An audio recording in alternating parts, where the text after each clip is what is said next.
If you saw the terminal in 2004, there's a decent chance a man sleeping on an airport bench with a peanut can make your actual problems feel embarrassing. The terminal opened June 18th, 2004, and did something almost no film that summer managed to do. It made you feel good about strangers. Tom Hanks was Viktor Navorski, a man from a country that had just stopped existing, stranded in a terminal with no money, no English, and nowhere to go. And the movie felt like a warm hand on your shoulder the whole way through. Catherine Zeta-Jones was Amelia, the flight attendant who kept drifting in and out of his orbit. Stanley Tucci was Frank Dixon, the bureaucrat you wanted to see lose a promotion in a very specific and satisfying way. Directed by Steven Spielberg, produced by DreamWorks, and built on a $60 million budget, the terminal grossed $219 million worldwide. It also constructed an entire functioning airport from scratch inside a military hangar, quietly launched one of the biggest careers in Hollywood, and based its story on a real man, then paid him $250,000 to make sure nobody ever officially knew it. Today we're counting down 15 facts you didn't know about the terminal. The man it was based on, who was still sitting in his airport when Tom Hanks walked the red carpet, the screenwriter's Spice Girls secret, and the hand gesture that accidentally changed everything. Before we dive in, hit like and subscribe for more deep dives into the films that shaped us. Let's get into the countdown with number 15. Number 15. Every airport rejected Spielberg, so he built one. Steven Spielberg wanted to film in a real airport. This seemed reasonable. Airports exist. There are thousands of them. He traveled to major hubs across the world, asking if he could shut one down for a few months to make a movie. And every single airport looked at him, Steven Spielberg, the man who made Jaws and Schindler's List, and said no. So, production designer Alex McDowell did what any reasonable person would do when every airport on Earth turns you down. He built one. He found a disused military hangar at U.S. Air Force Plant 42 in Palmdale, California, the same facility where the Rockwell B-1B strategic bomber had been manufactured, and inside it, from scratch, constructed a fully functioning international terminal, 16 weeks to build, 75,000 square feet of floor space, large enough for 600 extras, over 112,000 square feet of glass, 3 working escalators. The shape of the terminal was modeled on Dusseldorf Airport, whose cross-section looks like an aircraft wing, which meant the entire building curved in a way that made conventional camera rigs useless. The solution, the Spider Cam, a camera suspended on cables that you normally see floating over NFL games and Super Bowl halftime shows. The terminal was one of the first narrative feature films to use it. A tool designed for fourth and goal coverage got its cinematic debut shooting a man eating crackers on a bench. Inside, about 40 retail brands, Burger King, Mrs. Fields, W.H. Smith, each sent their actual construction crews to build functioning replicas of their stores. Working ovens, stocked shelves, cash registers. DreamWorks guaranteed nothing about screen time. Some got a proper scene, some got half a second. Some ended up on the cutting room floor. They built it anyway. Nobody wanted to be the brand that wasn't in a Spielberg film. A bomber factory, a sports camera, 40 corporations hoping for a cameo. That's the airport you watched. Number 14. The Man. The terminal paid for, then erased. Pick up the DVD from 2004, open the special features, flip through the press kit, check the film's official website. You will not find a single mention of Mehran Karimi Nasseri. Not once. DreamWorks had paid him somewhere between $250,000 and $275,000 to adapt his story, depending on which report you read. And then, in every piece of publicity the studio released, that transaction had never happened. The New York Times reported the rights purchase in September 2003. The Guardian confirmed the payment in 2004. Not a word in the credits, not a word on the packaging. Nasseri had arrived at Charles de Gaulle on August 26, 1988, after his refugee documents were stolen at a Paris train station. French authorities couldn't deport him. No valid papers, nowhere to send him. So they released him into Terminal 1. He slept on 2 red plastic benches pushed together, about 8 feet long, showered in staff bathrooms, ate at McDonald's, built a small world out of Lufthansa boxes full of newspapers and books, kept a handwritten diary that eventually ran to over 10,000 pages. France offered him legal residency. Belgium did too. He refused both. Neither document used his preferred name. His lawyer was reportedly furious. His family said he was living the life he wanted. When the terminal opened, Nasseri was still on his bench. He propped the poster against his suitcase. He told a reporter from the Christian Science Monitor, "Maybe I don't do it like Tom Hanks does it. My day is just like inside a library. Silence." He couldn't access the $250,000. No bank account. The check sat with his lawyer, uncashable. The most famous man in an airport, in a film that officially had nothing to do with him. Number 13. The writer fired from the terminal refused to leave. The story of how the terminal got made begins with the man who wrote it getting fired off it. Sasha Gervasi developed the original story. This was before Spielberg, before Hanks, before any of it. Gervasi and Andrew Niccol with a concept, a real man's life story they'd paid for, and a script that was going somewhere. And then, during development, someone decided Gervasi wasn't the right fit and showed him the door. In a 2024 interview on the Script Apart podcast, he said, "Once they got fired off the terminal, it'd be fair enough for most people to go, I think it's time to go home and sort out what to do. But I just knew I had to. For my own sense of soul, my own sense of integrity, complete the job I'd been asked to do in the right way. And I wouldn't give it up until I did." He also couldn't speak directly to Nasseri. He'd been blocked from making contact. So he became what he later called an airport anthropologist. Days at Heathrow, at JFK, at Charles de Gaulle, watching from a distance. At Heathrow, a cleaner with an idiosyncratic rhythm became Gupta. At JFK, a catering worker who kept finding ways to linger near the same gate became Enrique. And then there was a well-dressed man he kept noticing in the same seat day after day, sketching. Turned out, a Madison Avenue advertising executive, fired 6 months earlier, who couldn't tell his wife, coming to the terminal every day to sit and draw. Every character in the terminal is a real person. None of them knew. Gervasi found out he was back on the project when Spielberg tracked him down in Berlin, where he happened to be doing research alongside Tom Hanks, and said, "Congratulations, the man who wrote a film about refusing to leave had refused to leave. Apparently, he was also too good to replace." Number 12. Tom Hanks built Viktor from his father-in-law. Tom Hanks did not invent Viktor Navorski. He borrowed him wholesale from his father-in-law, Alan Wilson, a Bulgarian immigrant who speaks Bulgarian, Russian, Turkish, Polish, Greek, Italian, and French. When Hanks was preparing for the role, Wilson became the blueprint, the walk, the rhythm, the instinct for improvised warmth, the precise way a man holds himself when he's navigating a world in a language that isn't quite his. The Krakosian Viktor speaks throughout the film is actual Bulgarian, not a constructed language, not an approximation. Hanks learned it through his own family, sharpened with a dialect coach. When Bulgarian audiences watched the film, some recognized it immediately. The character Spielberg had built to feel generically Eastern European landed as specific and familiar. You don't get that from a recording studio. You get it from dinner at your father-in-law's house. And then Spielberg shot a scene where Viktor struggles with a phone card, fumbling with the instructions and repeating home phone to himself. He watched it back and told editor Michael Kahn to cut it, too close to E.T.'s phone home. The scene that would have shown the audience exactly where Viktor came from had to disappear, so it didn't accidentally become a sequel nobody asked for. Built from one man nobody in Hollywood had heard of. The scene that would have proven it.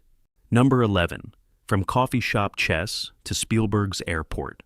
Spielberg's airport janitor was 85 years old, had never been in a major studio film, and got the role because a young filmmaker and his writing partner liked where his son made coffee. Kumar Pallana was born in Indore, India in 1918. He spent 4 decades as a professional entertainer, plate spinner, juggler, acrobat. He appeared on The Mickey Mouse Club, The Ed Sullivan Show. You asked for it. He performed in Africa, then Las Vegas, then settled into a quiet life in Dallas, where his son ran a restaurant. Eventually, he retired to Texas, where his son Dipak ran a coffee shop called Cosmic Cup in Dallas. Wes Anderson and Owen Wilson started going there. They played chess. They watched the old man behind the counter. At some point in the mid-1990s, when Pallana was around 80 years old, Anderson cast him in Bottle Rocket, then Rushmore, then The Royal Tenenbaums. Not because he auditioned, because a filmmaker and his collaborator were regulars at his son's coffee shop and couldn't look away. That body of work, 3 films for Wes Anderson, is what led Spielberg to cast Polana as Gupta, the airport janitor in the terminal. He was 85 years old. He played the role with the kind of specific lived-in strangeness that you cannot teach. His juggling routines appear in the film, performed in a single take during the dinner scene. He passed away in 2013 at 94.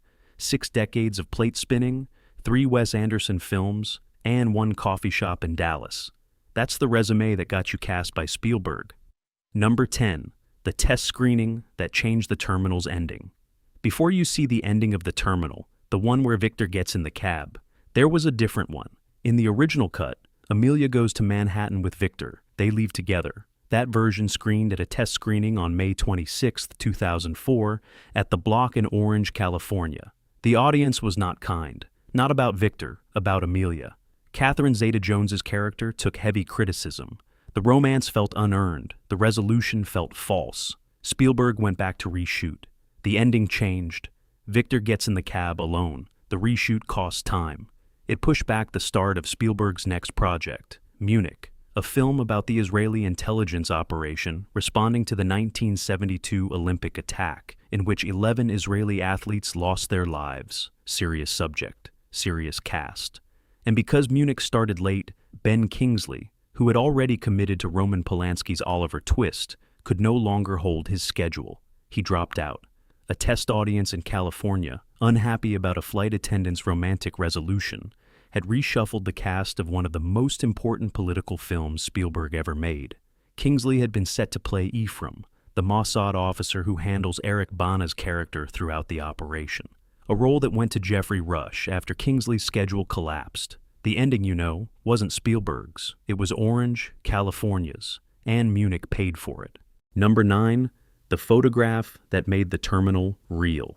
In the film's final scene, at a hotel in New York, Benny Golson appears as himself. Not an actor playing Benny Golson.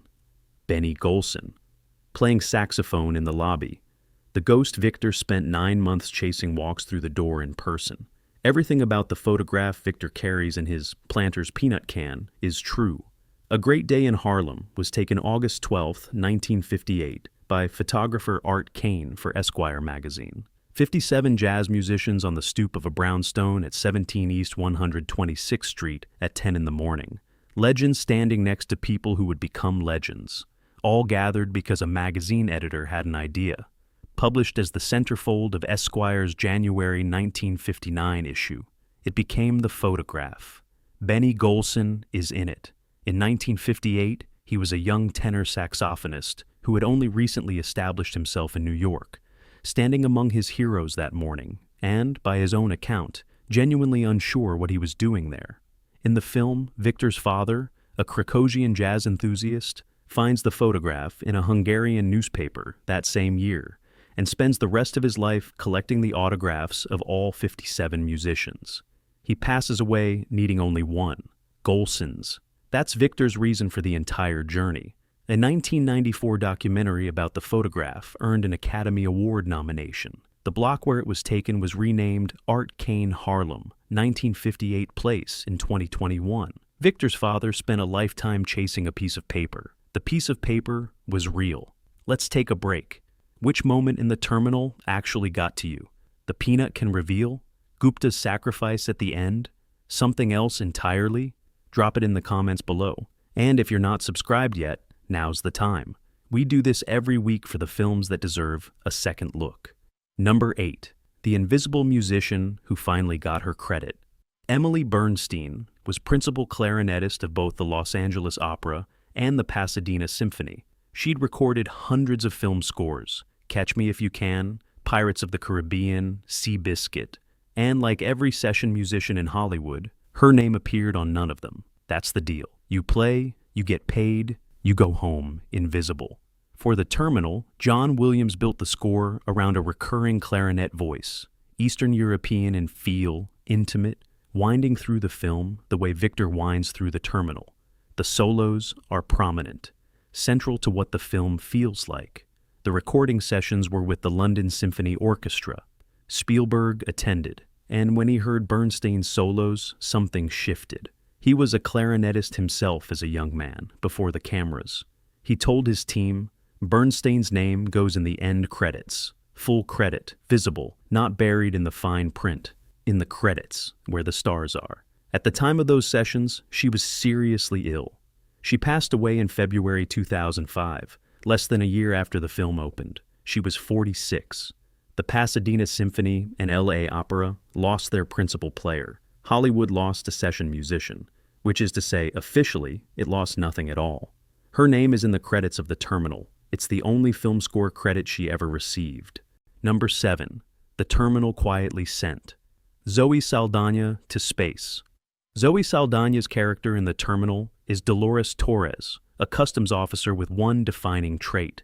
She is a passionate, dedicated Trekkie. Before filming, Saldaña had never heard the word Trekkie. She went to research. She watched the documentaries Trekkies and Trekkies 2, watched episodes, went deep enough that she later described watching devoted fans and wanting to be that passionate about something, to carry it into everyday life. She learned the Vulcan salute.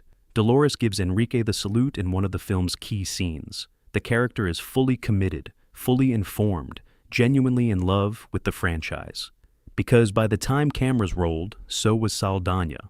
5 years later, J.J. Abrams cast her as Uhura in the 2009 Star Trek reboot. She has said in multiple interviews that her terminal work was a direct thread. Playing Dolores had put her inside the fandom in a way that showed in every audition. Abrams knew the role. He knew what it required. He cast her. After filming on the reboot began, Spielberg reportedly visited Abrams' set and made a point of telling everyone present that he was the one who had taught Saldaña the salute. Saldaña now appears in the 2 highest-grossing films ever made. The thread runs back to a minor character in a 2004 Spielberg film most people have forgotten. Number 6, the writer behind The Terminal had his own lost arrival. While Gervasi was fighting to get The Terminal made, he was also spending time with Gary Halliwell, Ginger Spice, one of the 5 most famous women on Earth for a solid decade, known globally for platform shoes and the phrase girl power, and at this particular moment in history, apparently seeing the man who wrote a film about a patient man waiting in an airport. She became pregnant. They ended the relationship. When she gave birth to their daughter, Bluebell Madonna Halliwell, on May 14, 2006, in London, Gervasi was not in the room. Halliwell had banned him from attending the birth. He flew to Britain after the baby arrived. He was refused access. The first time Sacha Gervasi saw his own daughter was on the cover of Hello magazine. Victoria Beckham became the godmother. Halliwell raised Bluebell alone until she married Red Bull racing boss Christian Horner in 2015. Bluebell reportedly has no contact with her biological father. She's now at university studying English literature, writes for culture magazines, and uses her stepfather's surname in her byline. Number 5, the feel-good movie about a country closing itself. It is the summer of 2004. The United States is 3 years into the post-9/11 era. The Department of Homeland Security is barely 18 months old. Immigration and border control have become the most charged political subjects in the country. And Steven Spielberg's response to all of this is apparently to make a breezy romantic comedy about a man and a flight attendant. Except, it isn't. The Terminal opens with an officer saying, "America is closed." There is DHS signage in every corner of the frame.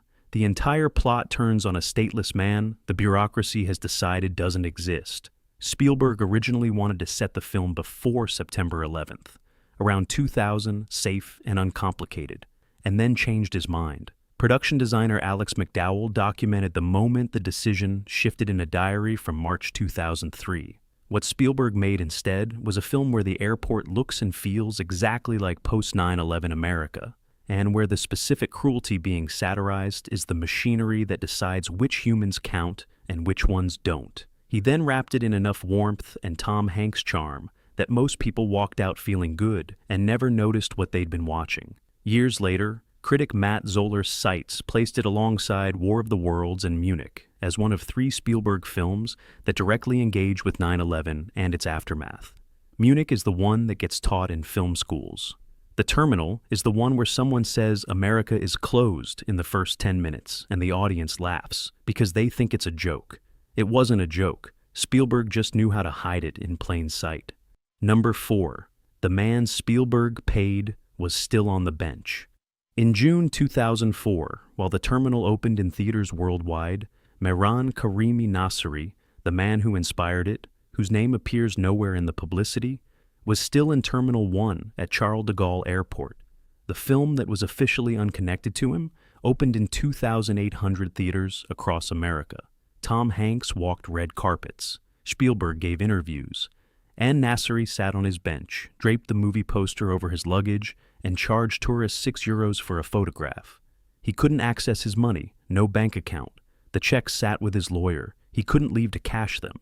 And even if he could, there was the question of where he'd go, because he'd refused to sign the French residency papers, the Belgian residency papers, the documents that would have ended everything years earlier. He told a reporter that summer that his days were like a library. Silence. Tom Hanks, he said, did it differently. He was reportedly unlikely to ever see the film in cinemas. Viktor Navorski, the character built from his life, ends the film stepping into New York City, getting in a taxi, beginning again. Nasseri could not leave the terminal. France had offered him a way out. He hadn't taken it. He eventually did leave, in 2006, when his condition required care, and he was taken in by the French Red Cross. He spent the $250,000 living in a Paris hostel over the following years. In September 2022, with the money gone, he returned to Charles de Gaulle Airport. On November 12, 2022, he passed away at Terminal 2F. He was 76. Several thousand euros were found on him. 200 people attended his burial. Number 3. Viktor got an ending. Nasseri got erased. The Nasseri story isn't just sad. It has a shape to it. DreamWorks bought the rights to his life, confirmed by the New York Times in September 2003 and The Guardian in 2004, documented, verified, and then, in every single piece of official output, the press kit, the DVD special features, the film's website, the 2014 Blu-ray reissue, that transaction was invisible, not mentioned, not credited. The closing titles don't say inspired by the story of Mehran Karimi Nasseri. The making of featurette doesn't mention his bench. The whole film is about a man the system treats as non-existent. Viktor Navorski has no country, no status, no legal standing. He is a person the machinery has decided doesn't register. The film argues for 2 hours that this is wrong, that he's still a person, that his story counts. DreamWorks then applied the same logic to Nasseri. Call it irony. Call it a legal department doing its job. The result is identical either way. The studio that made a film about institutional erasure erased the man who made the film possible, and the practical effect on Nasseri. He became the most famous man in an airport in a film he couldn't be publicly connected to, couldn't watch, and from which he received money he couldn't access. The poster he propped against his suitcase didn't say his name. When tourists came to photograph him, he was famous for something that officially had nothing to do with him. He gave 6 interviews a day to people who'd come to stare. Viktor Navorski at least got to leave. Number 2. The clarinetist Hollywood almost forgot. The Pasadena Symphony established the Emily Bernstein Fund in her honor. It provides annual financial support to orchestra musicians, awarded each year in her name. Her life partner, principal harpist Joanne Turovsky, has kept her name in the orchestral community ever since. The La Cañada Valley Sun covered the story. Studio musicians don't get obituaries in trade publications. They don't get funds. They don't get credited. The system that makes most of the music you've ever heard in a cinema treats the people who play it as infrastructure, necessary, invisible, replaceable. Spielberg was a clarinetist himself, years before he was a director. Whether that's why he listened differently to Bernstein's solos, why her name went in the credits when it never has before and rarely has since, nobody has said. He didn't explain it, and nobody pushed him to. There's no quote, no interview, no making-of segment where he breaks it down. He just did it. Spielberg broke with Hollywood convention to put one musician's name in lights, a woman who was gravely ill during the recording sessions, and whose name is still in those credits today. Her fund still runs. That's the whole story. Number 1, the terminal's biggest story wasn't on screen. Let's put it all in one place. The man the film was secretly based on sat in his airport while Tom Hanks walked red carpets, and almost certainly never saw it. The screenwriter got fired, refused to quit, and built every character from strangers he watched in real airports who never knew they were being observed. Tom Hanks borrowed his entire performance from his own father-in-law, then had the most personal scene cut because it rhymed with E.T. The ending you watched wasn't Spielberg's. It was demanded by a test audience in California, and the reshoot cost Munich its Ben Kingsley. A session musician was gravely ill during the recording sessions, and a director broke with Hollywood convention to put her name in the credits. A supporting actress had never heard the word Trekkie before filming, fell in love with the franchise researching her character, and 5 years later was playing Uhura. None of that is in the press kit, not one word. The Terminal looked like Spielberg's most lightweight film, the palate cleanser between Catch Me If You Can and Munich. It turned out to be the one where the most was actually happening, just never on screen and never on the record. And there you have it, 15 things you didn't know about one of the strangest films Spielberg ever made.